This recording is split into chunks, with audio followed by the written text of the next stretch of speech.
Kamusta mga idol? PBA update muna tayo. Planong pagkuha ng Magnolia Hotshots kay Arvin Tolentino mula Northport, hindi na matutuloy. Si Stephen Holtz na daw ang bago nilang target ayon sa source. Medyo hindi nga magandang balita ito para sa mga fans ng Magnolia Hotshots mga idol.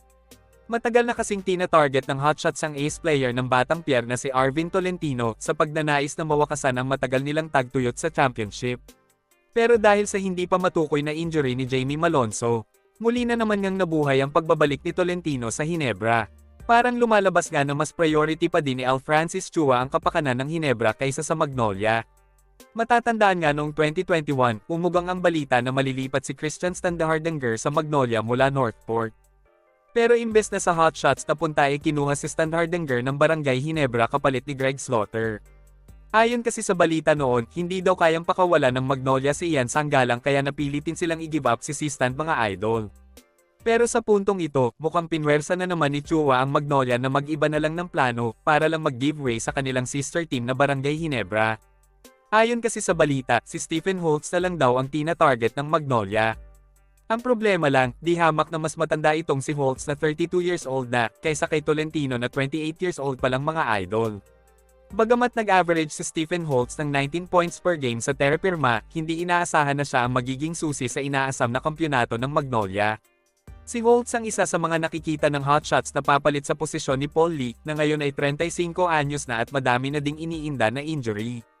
Malamang isinisisi na ng mga Magnolia fans si Al Francis Chua dahil hindi niya mabiyayaan ng magagaling na player ang kanilang paboritong koponan.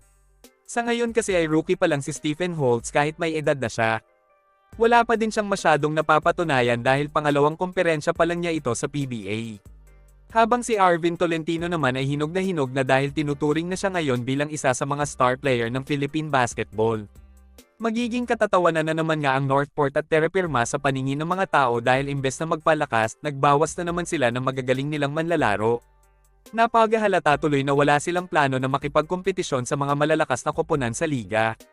Kapag natuloy nga ang pag-alis ni Tolentino sa Northport, magiging totoo ang mga sinabi noon ni Greg Slaughter na walang plano ang Batang Pier na makipagkompetensya sa PBA. Ito ang naging dahilan ng pag-alis niya sa koponan mga idol. Ang Northport kasi ay tinuturing din na pang-apat na SMC team sa PBA dahil pagmamay-ari din ito ni RSA na presidente ng San Miguel. Bagamat tinatanggi ito ng mga opisyal ng SMC mga idol. Ano masasabi nyo sa bagong development na ito para sa Magnolia at Ginebra? Sang-ayon ba kayo na sa Ginebra na lang mapunta si Arvin Tolentino kaysa sa Magnolia? Comment down below. Hanggang dito na lang muna mga idol. Maraming salamat sa panonood. Kita-kits ulit tayo sa videos na aking ipapalabas patungkol sa basketball. Kung bago ka pa lang sa channel ko, please consider to subscribe at huwag kalimutan pindutin ang like at notification bell button para updated ka sa videos na aking ipapalabas. Salamat mga idol.